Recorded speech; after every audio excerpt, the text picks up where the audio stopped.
My sister's husband lost his mind when I revealed that I was in a romantic relationship with someone else. This is just a vent post, but any advice would be appreciated. Context: I'm Ashley 17F. My sister, who we'll call Jess, 25F, has been married for 2 years to her husband, Jake, 34M. They got together when she was just starting college, and have been together since. As far as I know, they've never had any problems, and anytime they came around to visit they literally seemed like the model relationship. My parents never really made any of the right choices in life, and because of this my sister basically raised me herself. I'm so grateful to her for this, and I know that she had to make so many sacrifices to be able to do so. When she was in college, I'd make sure to call her at least like 3 times a week just to get updates and see how she was doing. In these conversations she'd talk about schoolwork, what she was planning to do, and then she'd talk about Jake. She described him so wonderfully that it literally upped my own standards of love. For example, all the flowers she got, all the beautiful dates she went on, and how he treated her so amazingly. After living with my parents who should have gotten divorced a long time ago, I wasn't someone who had a guide of what a healthy relationship should look like, so I became quite close with Jess and Jake. It had always been me and my sister growing up, so when she introduced me to Jake it felt like I finally had an older brother. Eventually, Jess and Jake moved in together, got engaged, and now they're married. My parents ended up kicking me out because I refused to pay them rent. I have a job at a luxury horse ranch, and there's a few perks. They'll let you use their horses to practice. They'll offer free lessons with a riding instructor. And all around I just love my job too much. I didn't want to leave it. Due to these perks, though, my pay isn't that good. And for how much my parents were asking for, I'd have to get a second job, or quit to find one that pays enough. So I found myself living with Jess and Jake. Jake works from home, so unless he's taking Jess out, or at the gym, he's at home. He makes enough money doing whatever it is he does. I have no idea what he actually does, but Jess told me that it was his family's company, so that explains it, I guess. Recently, they came to me and told me that they were expecting, and obviously, I was very excited for them. But my sister has had a few miscarriages in the past, and we needed to be extra careful with her. This has turned out to be a very complicated pregnancy for my sister, even in these early stages, so it's very high risk. Hopefully, this is enough for you to get a clear idea of what's going on. My parents had an old car that I was allowed to drive to work and school, but after they kicked me out I could no longer use it. This was a bummer as I always liked the sense of freedom that having a car gave me, but whatever, I'll get over it. Jake insisted that he would start taking me to school in the morning, and then driving me to and from work. I was extremely grateful for this because I didn't have to take the bus or walk. So after Jake finished his daily routine at the gym, he would head home, shower, get me Starbucks, and drop me off at school. And then in the afternoon he would pick me up from school, and then drive me to work. At the end of my shift, he was usually waiting outside or on the way, so it was really a great help, and I was so thankful that he would take so much time out of his day to help me. In the car, we'd end up talking and having conversations, whether it was about Jess or the plans for the baby, but he'd always ask me if I was dating someone, or had a crush on them. He'd wink and be like, "You're so beautiful, it's not possible. There's got to be something you're hiding from me. Come on, you can tell me. You know I can keep a secret. Just tell me." I mean, there was a guy, I'll give him that, but it was too early to talk about. Which meant I ended up being vague because I didn't want to lie to him. Basically just playing coy, and not answering any of his questions with too specific of an answer because I just didn't feel like jinxing myself. Eventually, Alex, 19M, the guy that I was talking to, asked me on a date. His family owned the ranch that I worked at, and so we ended up spending a lot of time together while I was working. Usually, during my shifts he would come and help me out, or we'd go riding together. I was really excited, and on the way home after my shift, I ended up telling Jake. He immediately went cold? I don't know how else to explain it, but there was no longer a familial warmth. He started asking a lot of questions, very matter-of-factly, and I answered because I figured it was just the protective older sibling thing, and that it might take some time for him to get used to it. But then when I told him that we'd been talking for a month or so he freaked out, and got really angry. I ended up crying when he started calling me a liar and saying that I've been trying to hide this from him. The one thing that stayed on my mind since is that he literally said, "What about us?" Which has left me so confused, because what does he even mean? The worst part is that now, because of how he acted, I'm overthinking a lot of what has happened since I came to live with them. There's a pool in the backyard of Jake's house, and sometimes I'll go out there to swim or just to lie out there and tan.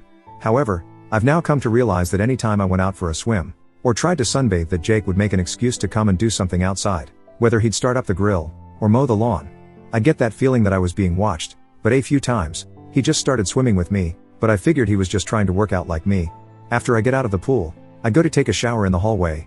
Jake and Jess have their own connected to the master. After I'm done with my shower, I would go to my room, and then get changed and sleep. Sometimes though, in that short distance between hallway and room, in which I'm wearing nothing but a towel, Jake would be waiting for me, and then he'd say goodnight, which I would say back to him. But now I'm wondering if there was another reason for that. I don't want to bring these concerns up to my sister because of how fragile she's been recently. This pregnancy is really hitting her hard, and I just don't want to say anything because it could end up hurting her or the baby, and I just need an answer as to whether or not I'm overthinking. More info. I really didn't even consider the fact that my sister could take his side over mine, but after everything I've read in the comments, it makes me think I should start collecting that evidence. Also, I will definitely try my best to switch the dynamic between him and me without raising red flags. I'm more than willing to tell my sister if I feel like there's any immediate danger, but as I said before, I don't think he's that type of person. I'd rather wait until she's healthier to try and relay this news, just to be on the safe side, considering my sister could seriously get hurt from not just the emotional damage, but the risk in her pregnancy. I'd like to give him the benefit of the doubt, but it was really scary seeing the way he flew off the handle like that. I really do feel like he's probably just been under way too much stress, as my sister's pregnancy is truly high risk, and he's had to take care of her much more than usual. He's probably just worried that something is going to happen to her. However, even if I do give him the benefit of the doubt, I should establish some boundaries. When he had that blow up, it really unnerved me, and I didn't feel safe. I know I'd never be able to overpower him, so I'm going to ask a few of my friends if they'd be willing to carpool me, and I'll reach out to Alex to see if he can give me a ride to and from work. Worst comes to worst, I'll just find a job that I can walk to. In the meantime, I'll definitely try and emphasize the brotherly relationship that I feel with him. I'm going to try and stay pleasant because I really don't feel the need to be hostile and create an aggressive environment. Other than that, I'll be taking some steps to see if I can change my situation. Update: is my sister's husband acting weird, or am I overthinking? I'd just like to say thank you, first of all, to everyone who left a comment on my last post offering advice in any sort of way.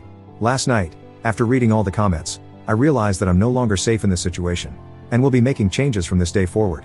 As much as I respect and love Jake, I don't think the risk is worth it.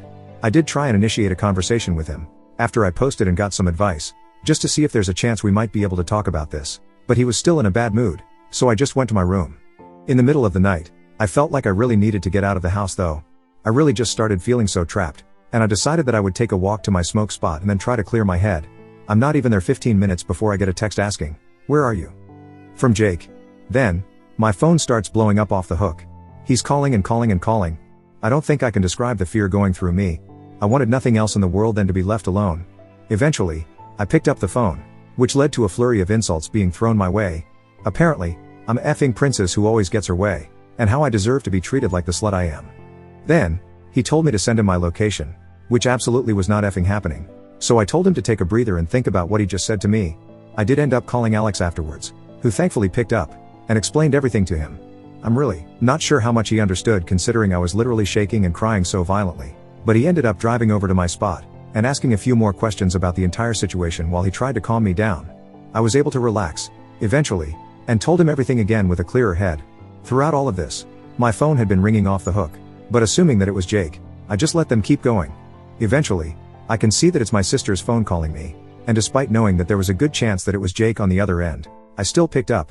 It was indeed Jake, who unleashed another flurry of insults at me, loud enough for Alex to hear, and take the phone from my hand. He told Jake to shut the fuck up, and that I'm safe, then hung up. Afterwards, he just told me that it was going to be okay, and not to worry about it. He ended up driving me all the way to the ranch, and told his parents about what happened, and my current situation. I'm really grateful that they decided to take me in, and let me stay in one of their extra rooms for a little more work around the farm. After that, I just kind of cuddled with Alex, and tried my best to fall asleep. I ended up not going to school today, because I'm just trying to take a breather. However, after Jake's reaction, and the comments getting to my head, I seriously began to worry for my sister, who I ended up calling. Gladly, she was the one who picked up, and it was obvious that she had been crying. She asked me if I was safe, and if I was okay. Jess told me that the night before, she had woken up to Jake's yelling, and it really startled her, so she pretended to still be asleep. She ended up hearing him come back into their room, and take her phone off of her charger. Afterwards, she heard the yelling again, and then the front door slamming. Apparently, Jake had gone to look for me, and had kept my sister's phone with him. She told me she had no idea what to do, but she was just scared that he was going to genuinely hurt me. After an hour or so, Jake had come back home, but he was clearly still in a bad mood, because when she asked where he was and what happened, he ended up blowing up on her too for questioning him. She said she'd never seen him this angry before, and he was literally wrecking furniture. After a few minutes of this, he had gotten back into the car and left, but thankfully left her phone on the counter. She looked at the call logs, and saw all the calls to me. While Jake was gone, she ended up calling a friend to pick her up, and then tried reaching out to me, which at that point I was sleeping, but she told me she was scared that he had found me. She told me she was really sorry for not being able to protect me herself, and failing to see that this was happening. Jess asked me why I didn't tell her about any of his behavior, but I told her that I didn't want to stress her out with the pregnancy, and then we both had a long cry. Apparently, My parents are allowing her to move back in rent-free, because they want to help raise their grandbaby. If this had been an option in the first place, none of this would have happened. But I digress. My sister and I ended up going out for dinner, where I showed her my post. We cried again. She told me that she'd never been scared of him before, but after seeing his anger the night before, she was shaken. Both of us still need to get our stuff, but we're going to reach out eventually, and set a date that we can move all our shit out. My dad and Alex will both be there, just in case he tries to pull anything. According to my sister, he has tried to reach out and apologize so many times, but he just claims that he was worried for my safety, and that I shouldn't be out at night. He had no idea that she could hear exactly what he was yelling at me, so she knew for a fact he was lying. Jess let him know that she'd be filing for divorce, and then hung up. I love my sister, and I wish her nothing but the best in life. I know she will recover from this, and find an amazing man that loves her and only her. In other news, Alex and I are going on a date next week, so I'm pretty happy about that.